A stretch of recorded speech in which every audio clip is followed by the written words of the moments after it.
of Patriots Beat.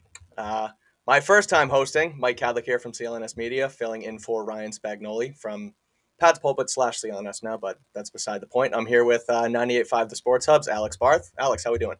How are we doing, Mike? It's like I made this analogy the other week. I feel like a Jets quarterback with all the rotating OCs and head coaches on the other side, but happy to do this with you. Oh yeah, we'll see how it goes. Like I said, debut host, but we'll take it as it goes. We'll start with some Patriots news that came down the pipe about an hour or two ago, and it had to do with 2022 7th round draft pick Andrew Stueber, swing interior lineman. He was already on the reserve NFI list, but it came out from Aaron Wilson from Pro Football Network that he tore his hamstring. So not a good start to the career of Andrew Stueber, who looks like he may be out for a good period of time.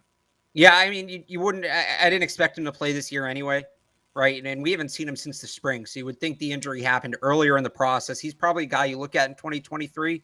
Yeah. Now, could they use him this year? Like, he's a very versatile offensive lineman. He has experience for a rookie. I think he would have had a chance, to compete for maybe that last offensive line spot. I don't know that he would have won it, sure. But yeah, he's a guy you just kind of put in that 2023 column with Ronnie Perkins, and you hope that he heals up in time for spring practices next year. Definitely.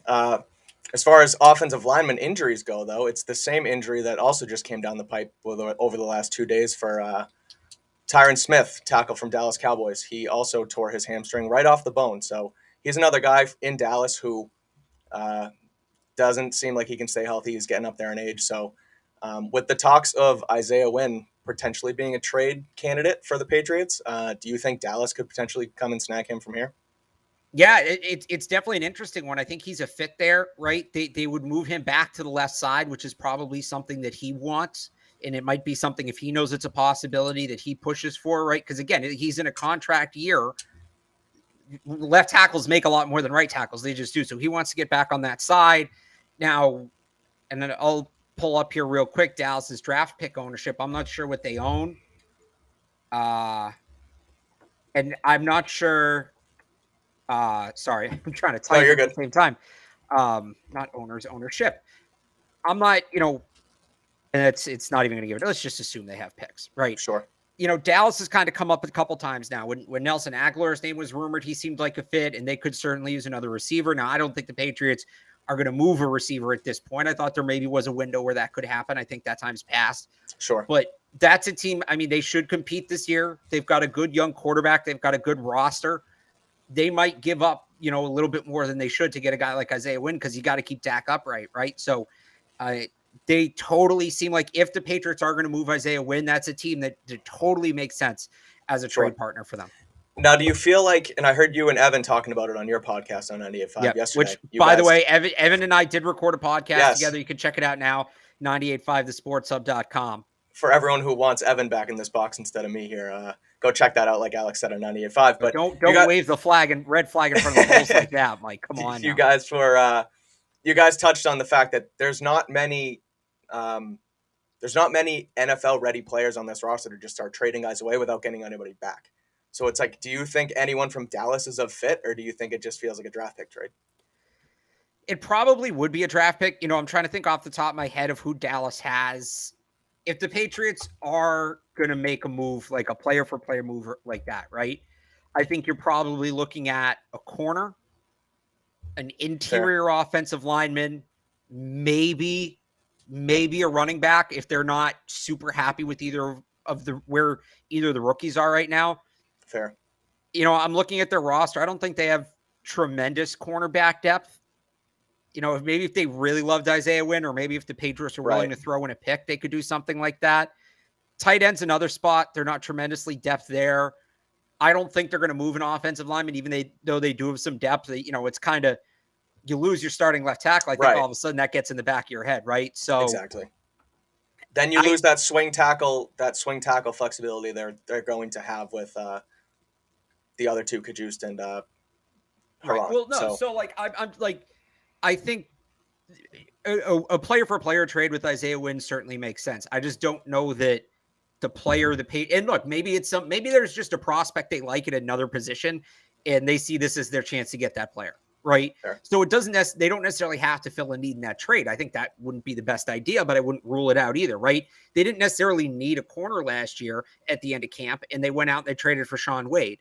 Right. But I think they would need a player for player trade makes sense. I just think the player you're looking for them to get back isn't necessarily on the Cowboys roster. The Cowboys also are a win now team. They probably want to move a pick. Fair. Well, you touched on running back and sort of getting into Pat's Raiders Day 3 recap, which we'll get into right now.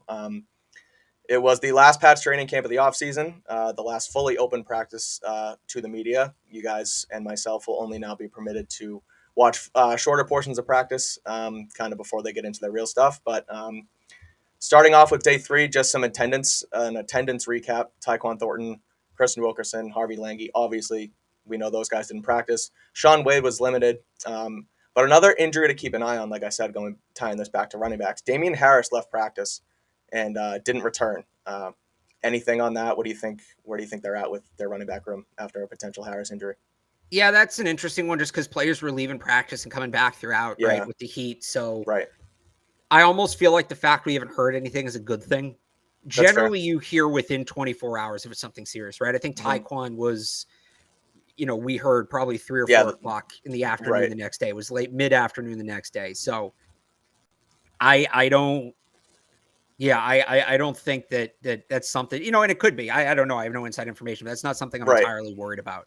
The only difference I noticed with those, coming in and out was that Aguilar and Wynn left, and then they actually came back to the sideline and they stood around at least, and Harris didn't. But I don't know, something to keep an eye on. No, that's definitely a good point. But again, I think if it was something serious, like I was more worried about it yesterday than I am now. The fact we haven't heard anything, and it's not like they had to stop practice. It doesn't sound like, they had to carry him off or anything. So it might just been a more severe case or something like that. Sure. Well, heading into the offense, we'll start with the offense. Definitely a rebound day from this offense on Wednesday compared to Tuesday.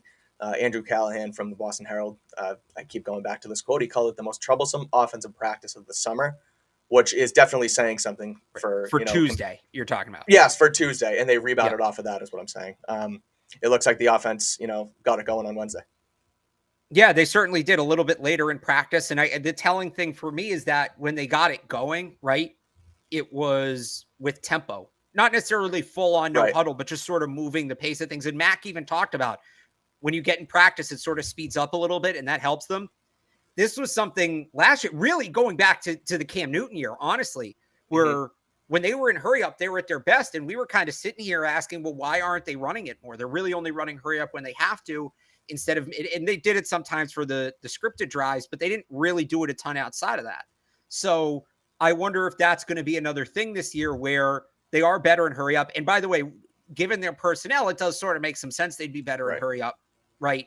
Are they, if they are better in hurry up again this year, is it something they're going to embrace, or is it going to be another year of, well, look at that, they get in a 2-minute and they move the ball right down the field, and then they come back out and they're huddling up and they're taking all the time and they struggle to do it.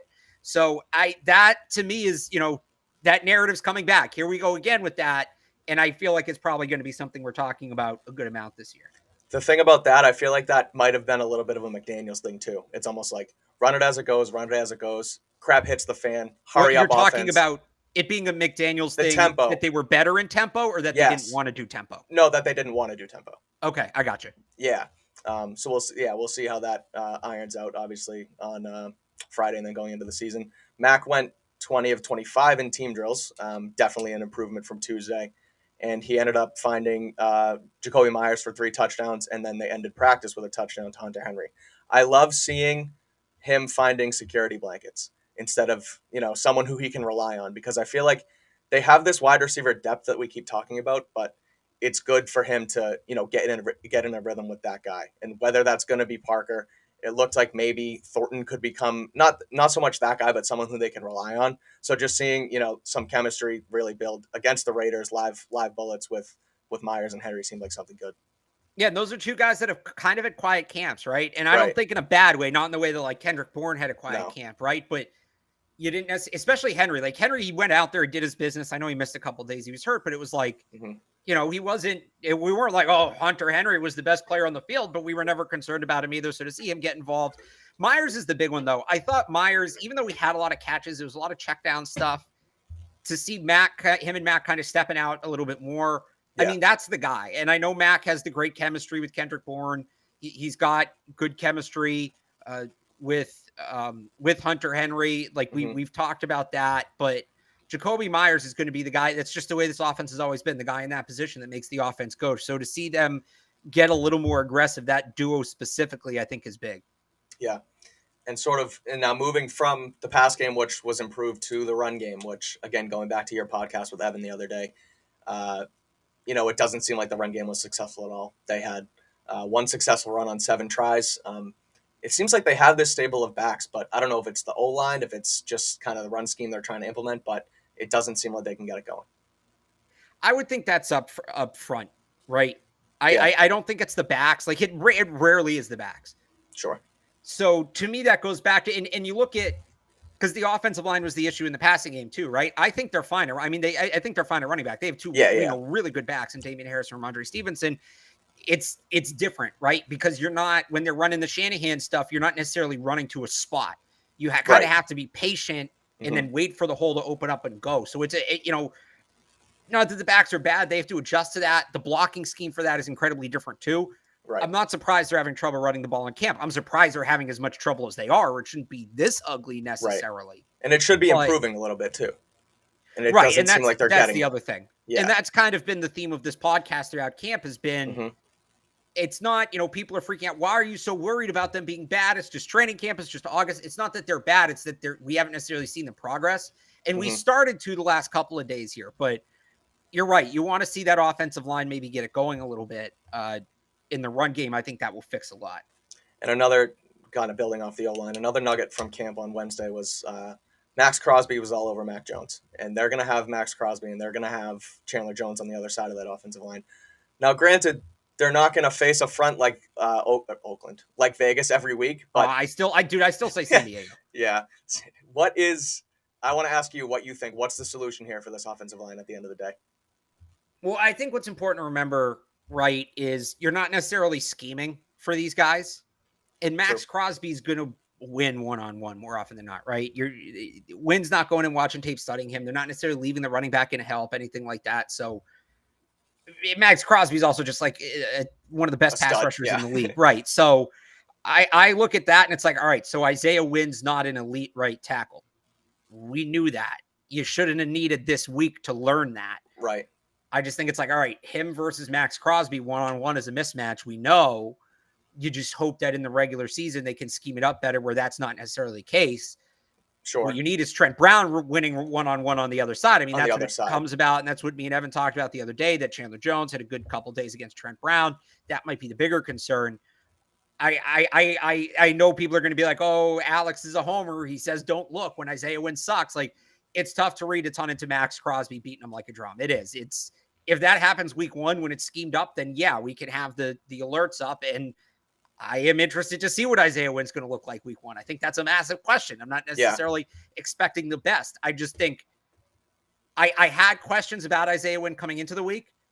I have the same questions about him coming out. I didn't learn a ton, but that doesn't mean that I'm good with Isaiah Wynn at right tackle. It's like, damned if you do, damned if you don't, because then you don't want to trade this guy either, because you don't have much better than Isaiah Wynn to just plug and play in there either. The question becomes, how big is the drop-off between him and Justin Herron or him and Yadni Kajus, right? If they don't think the drop-off is that big, and you're going to let him walk at the end of the year anyway, and you can pick up maybe like a 4th-round pick, well, then is it the worst, right? If Wynn's going to be out there and it's going to be an issue with him anyway, where's the drop-off at? Now, if they think that he's the guy at right tackle and they're confident in him, then yeah, you don't make the move, right? But if they think, and it's a good point in the chat, whether it's Herron or Kajus, or if they move Michael Onwenu out there, now that opens up another hole at right guard, and I don't know if that's James Ferentz, Cody Russi, Arlington Hambright. Like, you got to figure that one out. And that's not necessarily an easy answer either. I think you're still going to have a question mark there.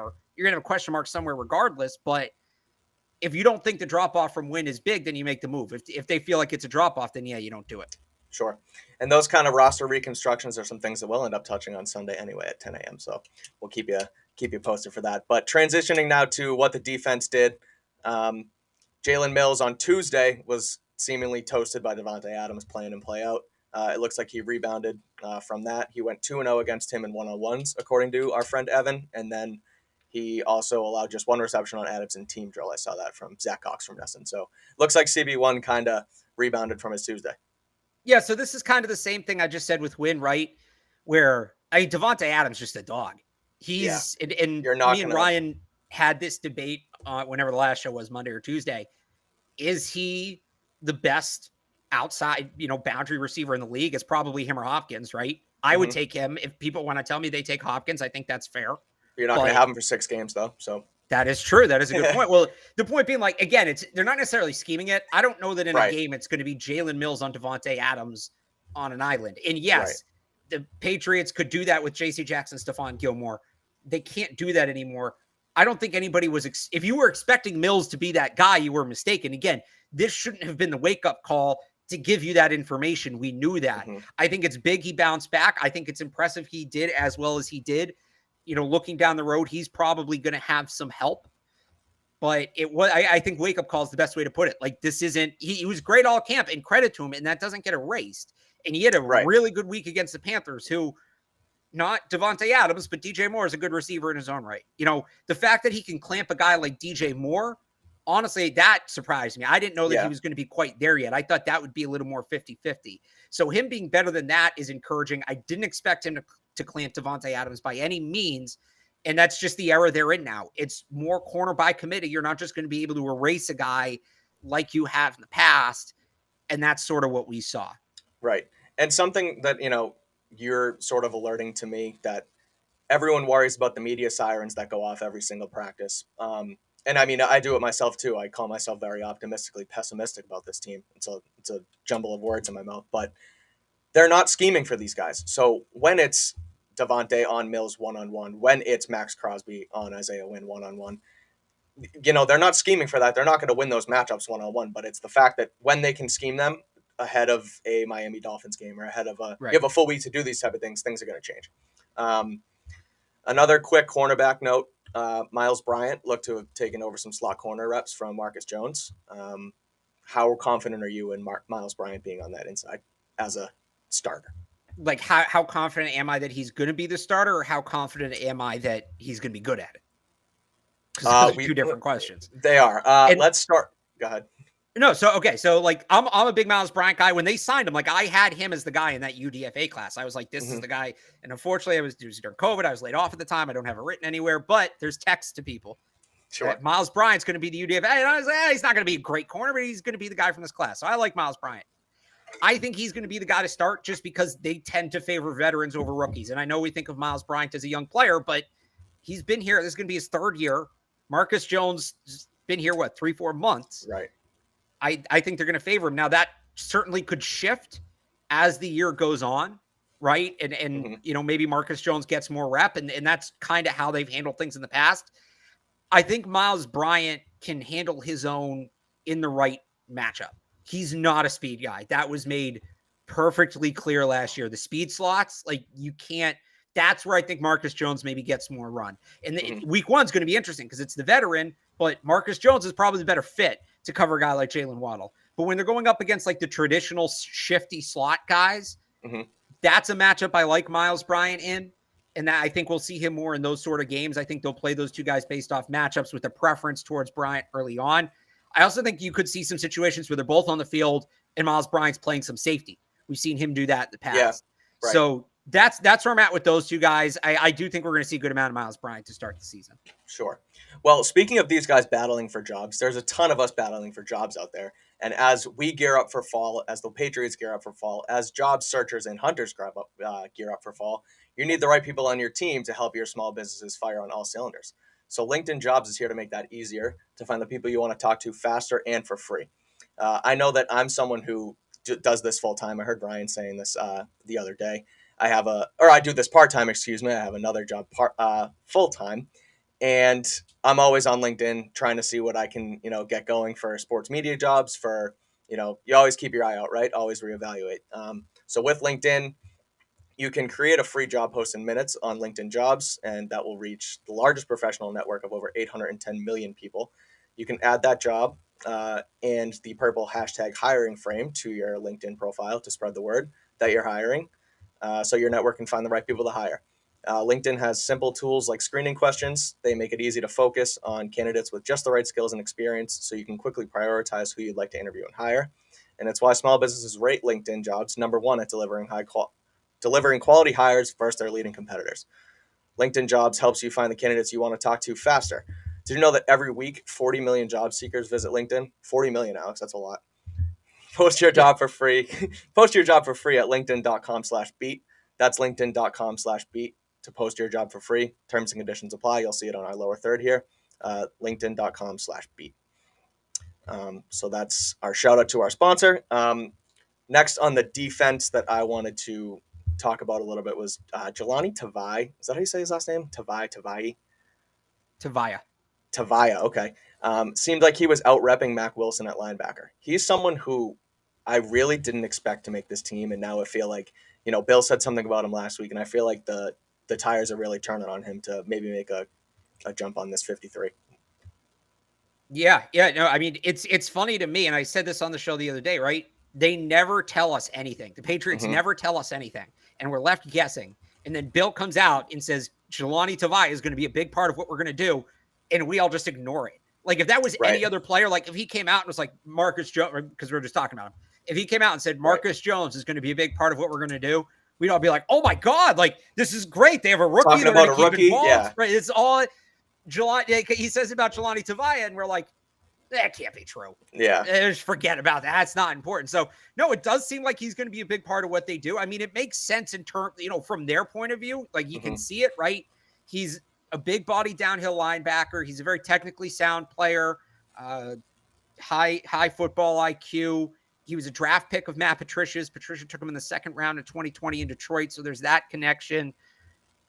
I get why they like him in terms of I understand why they think he's a good player. I don't know, and fine. Like they can think he's a good player. Is he better than Raekwon McMillan? Is he better than Mac Wilson? Not across the board, third and one or second and one. Yeah. Throw him out there. Fourth and one. Yeah, he's going to come downhill and eat a block. Certainly. Passing downs. McMillan and Wilson are both way more athletic, way more explosive, better in coverage. I would think those guys should get those snaps, but they like Tavai. And Bill also said the other day he's emerged as a leader on this team, and those guys tend to play. Right. If you're popular in the locker room, they're going to put you on the field because they want guys leading by example. So I think we're going to see a good amount of Jelani Tavai at least to start the year here.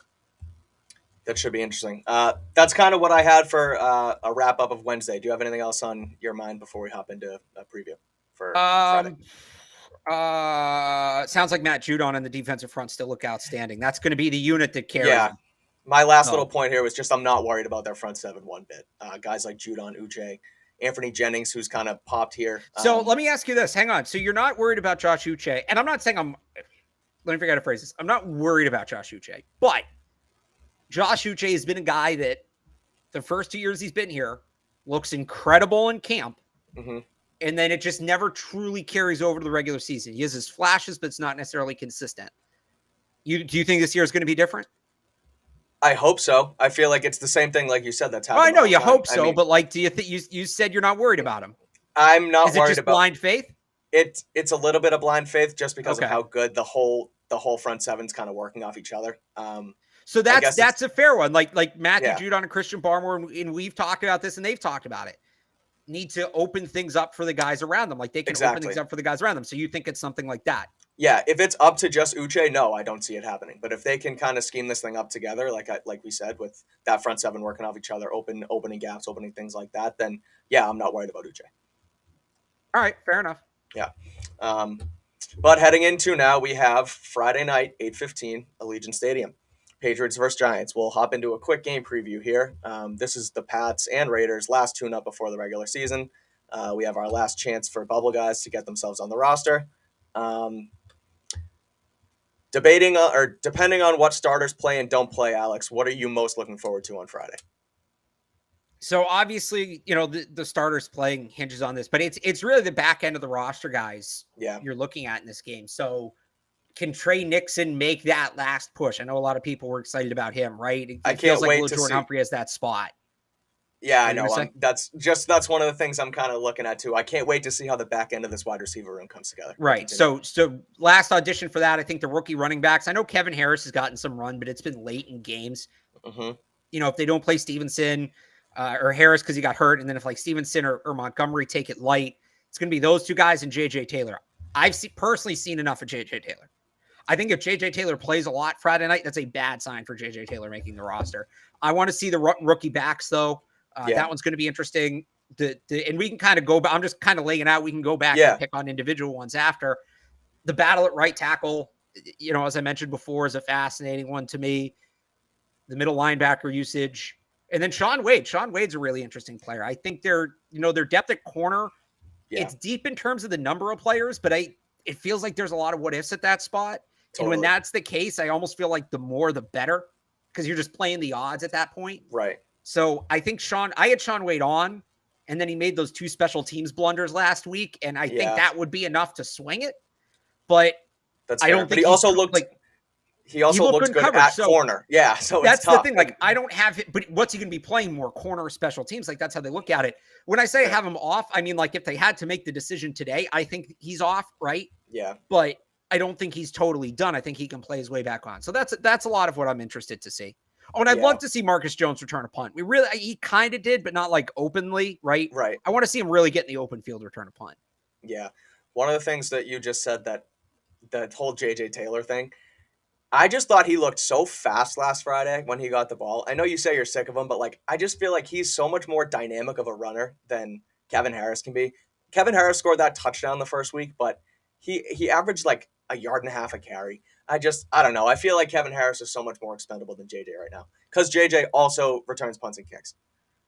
Yeah, here's the thing. So JJ Taylor, I believe, is in the last year of his contract, right? Mm-hmm. And whichever guy doesn't make the team of those two that we're talking about here is going to the practice squad, you would think. Yeah. If you cut JJ Taylor, you're re-signing him to a 1-year deal. You're back where you started. If you cut Kevin Harris, you burn 3 years of term, right? You get rid of that rookie contract. So was he a 6th round pick? 6th round pick, but it's still 4 years. No, I know. Right? I was just, I couldn't remember. So between the two, I think that it makes more sense to keep Harris if you can justify it. That's fair. You think it's between those two guys anyway, right? You think it's Stevenson, Harris, Montgomery. Our locks. Pierre Strong, I think he's in there as a lock right now. I don't see him coming off, especially like you say, as a fourth round pick. The only thing with him, because he's working his way back from injury, he could be a guy that, maybe gets an IR placement, like he's on and off or something like that. Right. I could see them giving him some time. Yeah. Well, let's talk about that back end of the wide receiver room again, because that's what I'm excited for. I think, and I'm fired up to see Lil Jordan Humphrey get some action again. He leads them in receptions with 11 this preseason. He's second in yards, I think, just behind Nixon. He made that unreal special teams play last Friday. I don't want to say the word lock because it's crazy as your 6th receiver, but what does he have to do on Friday to not make this team? Not screw up. I think I don't want to say he's a lock, but I think he's a guy that not all 53 guys are locks until the roster's done, right? Like that's just, I think he's on right now. I don't think that I agree. Again, if he comes out and he drops a couple passes and bad special teams play, like that can change.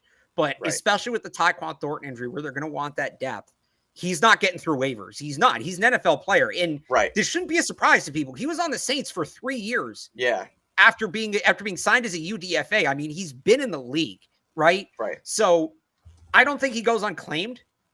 The only reason, and let's remember too, and I'll point this out, the only reason the Saints didn't re-sign him, they tried to re-sign him back in March, and he failed his physical. So it's not like they didn't want him back.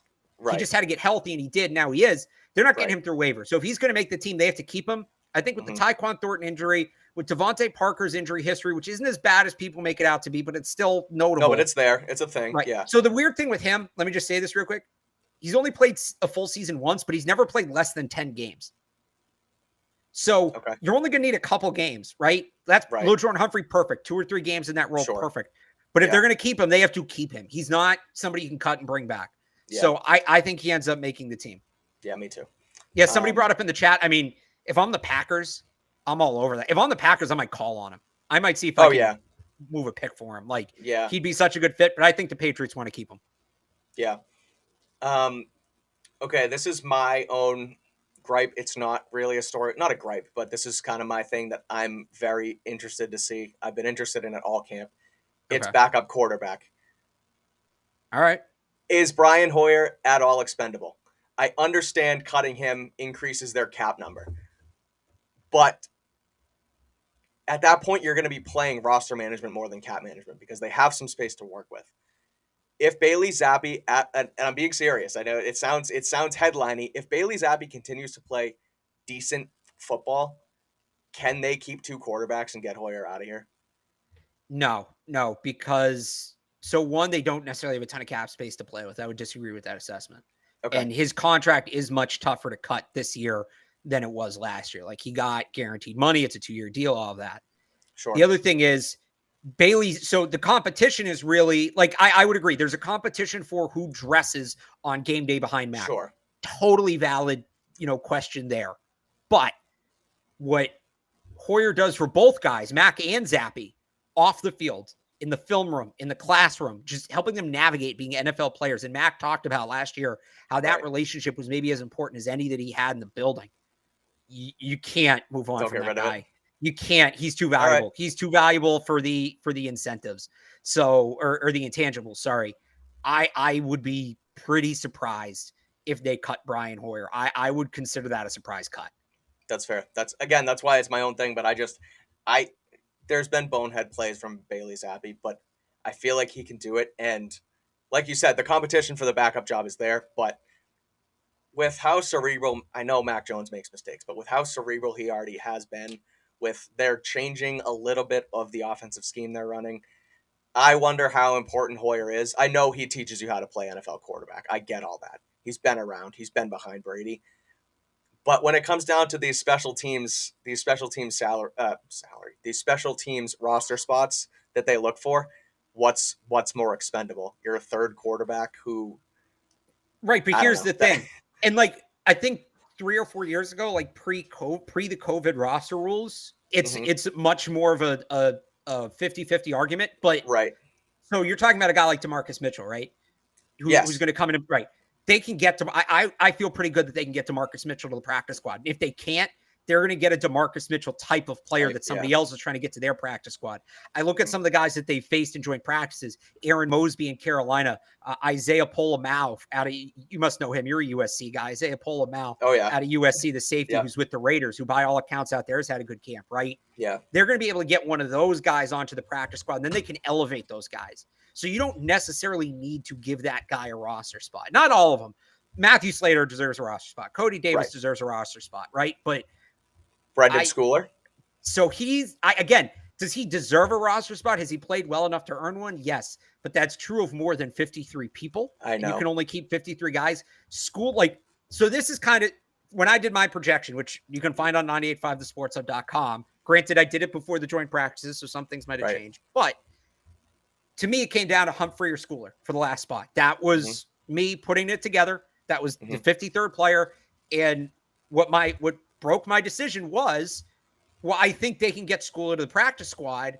I don't think that they can get Humphrey. They'll get Humphrey. Sure. And that's what it came down to. And that is something they're going to absolutely consider. So I think Schooler's a rosterable player. Absolutely do. I think he could be here for 10 years covering kicks. I just don't know that the spot's there for him this year right now.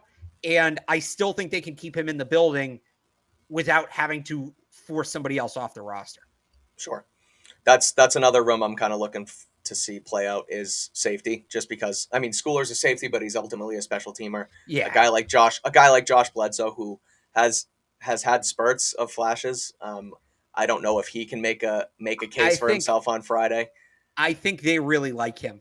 I know he maybe hasn't popped in camp as much as some people would have wanted after those first couple days, but I think I think he is, real serious fans in that building. Mm-hmm. I don't think he's getting cut. I don't either. So we're talking roster projections. I posted one on Sunday. Alex posted one earlier this week. I'm going to have a final one prior to Sunday, Monday. I believe Alex is too, and we'll kind of touch on that coming in on Sunday. But he's a guy right now who I also have on the roster. I have a lot of safeties on this roster because their safety room, I call it stacked. You have Well, they like McCourty. safeties. Exactly. That might be Bill's favorite position in football. Right, because you have McCourty, who's your journeyman, who kind of teaches the way. Obviously, Kyle Duggar's a beast. Did you see that clip of him throwing Ike Ekwonu? Yeah. That was unbelievable. And then even Peppers, who is your Swiss Army knife. I mean, that room's stacked. You have a special teamer now there. So if you keep, say, 5 safeties, that's a lot of safeties, but they're going to want to do it. And so you're going to have to take stuff away from other positions. So that's going to be good to see play out. Let's see what else we got. One last thing, and it's Kendrick Bourne related. If the starters play, I just want to see how he gets integrated back into a first team, second team type mix. Yeah. He obviously had his crazy week last week of getting booted out of practice. Then he was demoted in the following practice. Then he was essentially a don't show up, no show type guy on Friday. I touted him as someone who was tradable. I got a lot of flack on Twitter for it. I said that he sent shockwaves through Gillette Stadium. Yeah, I may have fabricated that one a little bit with that one, but nonetheless, I'm glad you can admit it. No, of course. I mean, hey, we're here for anyway. May have touted that a little bit, but I want to see what they do with him and kind of how he fits back into the scheme.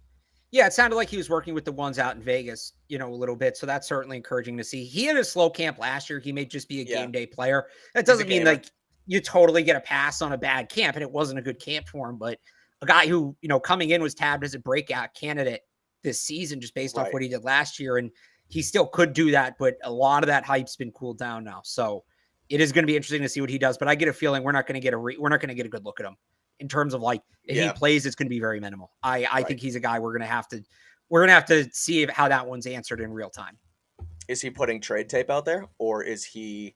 They're not going to move him. I would be very surprised. Just the contract's I think so too. Too good. You're not going to get back what he's worth on the chance that he does bounce back and has a big season.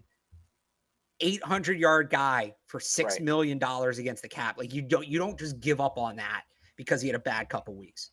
Right. As stuff was hitting the fan last week, it went through my head. Obviously, I wrote about it a little bit on CLNSmedia.com. But then, as soon as Thornton's injury came out as a real thing, then I was like, yeah, they don't have the flexibility here, like we said with Parker's with injury history, which we'll put in quotes because it's up in the air. But so yeah, that's kind of the receiver room. Any other Patriots you're ready or willing or ready to watch on Friday?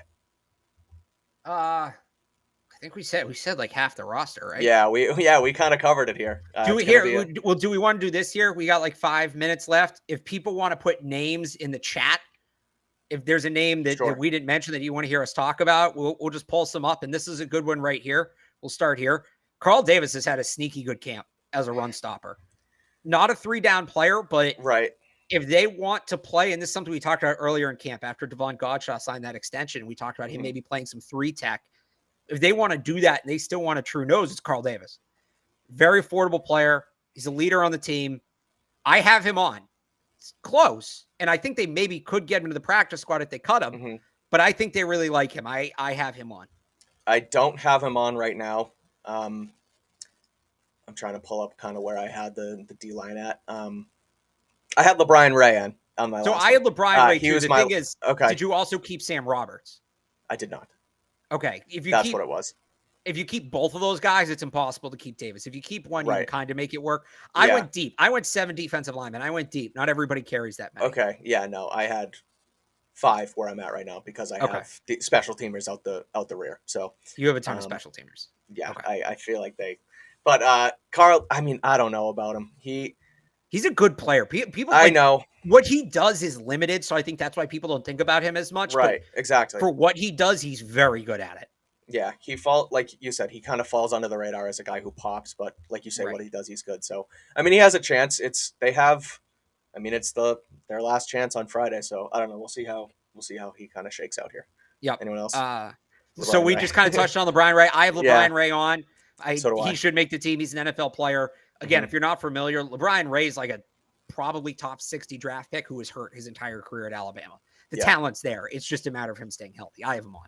You touted him throughout leading the up to the draft season, draft. didn't you? Yeah. Yeah, right. Yeah, I you had were them all over taking him in mocks in like the 6th or 7th round. So yeah, no, he's had a good camp. I think I have him on right now.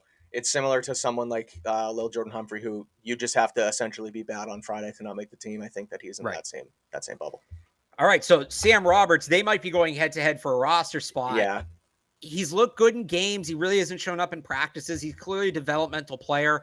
I know I just said the thing about you don't want to burn term on rookie contracts and cut these guys, but I think Roberts is a guy that they may move to the practice squad. He's like we said, he's someone about like we said about some other guys here. He's someone who can find himself on the practice squad, like won't get picked up through waivers. So I think he's a non-53 guy at the start and then a potential practice squad guy. I agree with you there. So here's the interesting one then. Henry Anderson, I think people are you have him off? I have him off. I have him on, but late.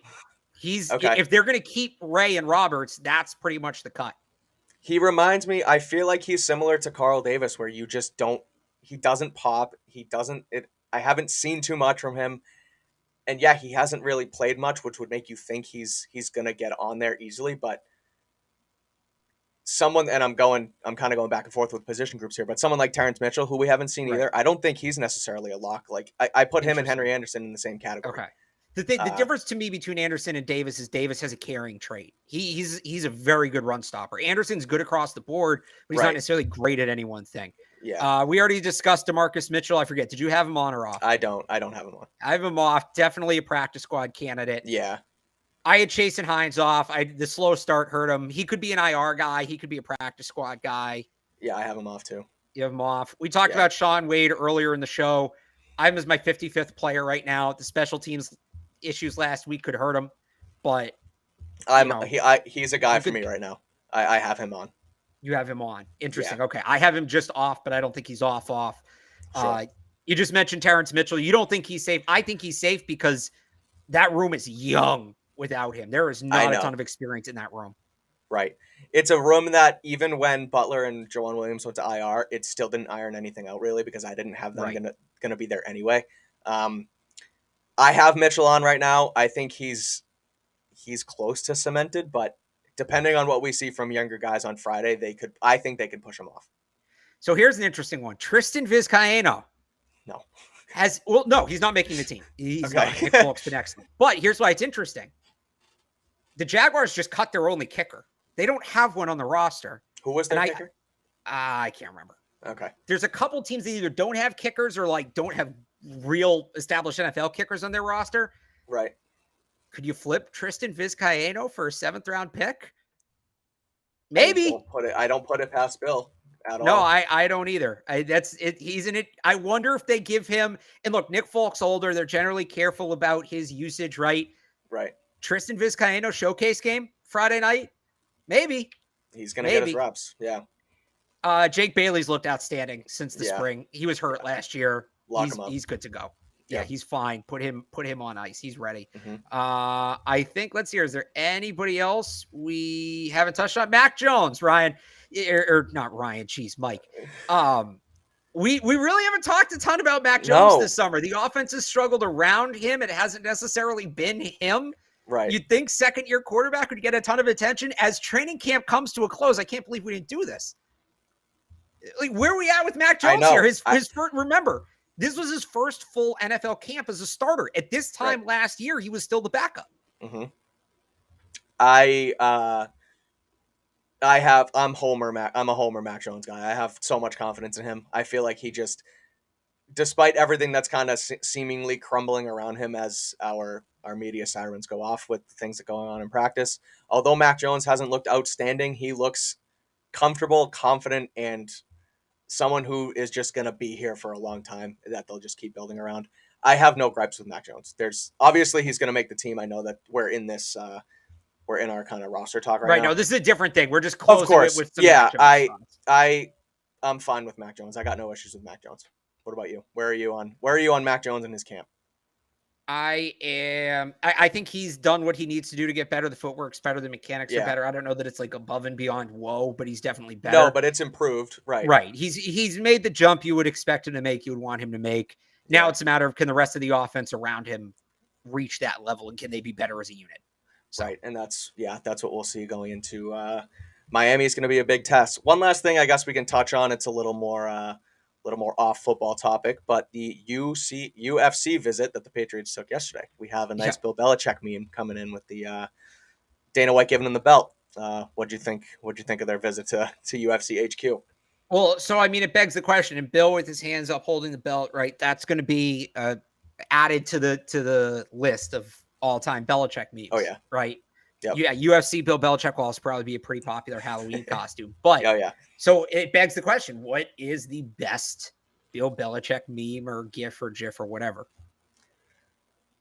My classic is the go-to orange juice sipping at the coaches meetings. Okay, I think that's a you can use that in a bunch of settings. What about you? Where are I you at on I best like one? the walking out of the tunnel in Detroit. That's my personal favorite because I Oh, get it. okay, fair. I I will tweet that post it. every single time someone gets cut. Yeah, I will post it for I only use it for non-Patriots related things. Like I use it for other sports. I use it when it's a guy the Sure. Patriots clearly aren't going to Yeah. get, and it bugs the hell out of people. I think it's hilarious. Yeah, So, it's a good gif. Yeah, that's a good gif. Still photo is the OJ to the mouth. okay. I don't know. Something Dana White related. He came out and breaking some Brady Gronk news last week, saying that there was potential for them to be in Vegas. And we also got an answer to Brady saying, "You're sticking with that MFer." Looks like it was Derek Carr. Do you think I feel like there's any real legs to that? I feel like we've said we've gotten an answer to that question like 10 times though. Yeah, we Like talked about Fitzpatrick and Tua now with it was the Dolphins Garoppolo, it thing. was Garoppolo, Tannehill, it was yeah, Fitzpat. Like I don't know. The whole Brady he left. I get it. He left. He wanted to play somewhere else. At that point, it's just I'm rich sick people of the doing rich drama people too. things. It's Yeah, not football. I have no interest in it. okay, well, fair enough. Alex, thank you for integrating me into the Patriots beat hosting seat. We will do this Not done again. yet. Me and Alex will do this again on Sunday morning. We're going to break down Friday's game. We'll give our final roster sort of projections ahead of Monday's cutdown day. Um, so that's it for that today. Guys, thank you for tuning in. For Alex Barth from 98.5, I'm Mike Kadlick from CLNS Media. Thank you all for watching.